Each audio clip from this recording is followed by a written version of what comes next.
But he also did this. The Lord's Prayer was a reluctant prayer that Jesus created when we went to that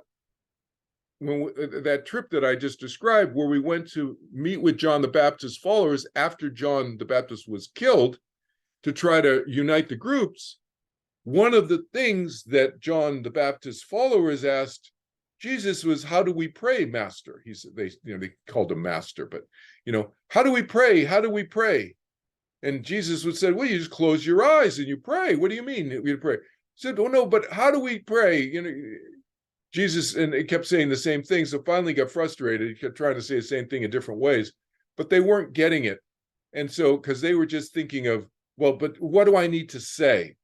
Finally, one of them said, what do we need to say? What words do we use? And so Jesus reluctantly said, well, okay, say this. Our Father who art in heaven, hallowed be.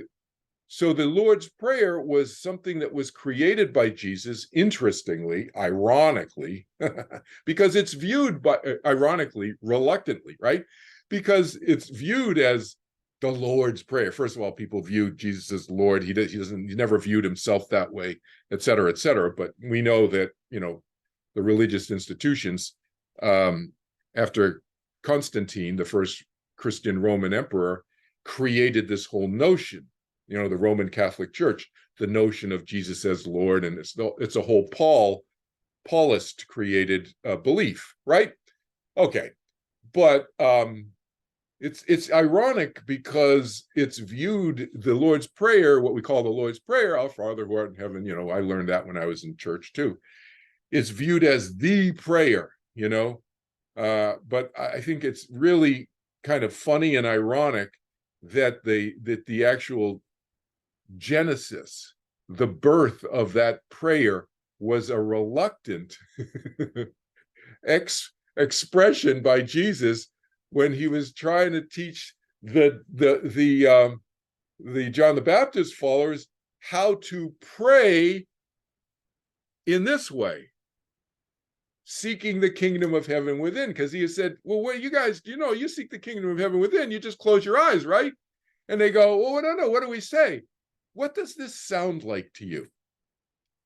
I've never said this in a class before, in one of these classes before, or maybe any of my classes before. What does this sound like? This notion of, oh, you just close your eyes and seek the kingdom of heaven within. And then the listener, the audience says, oh, what do you mean by that?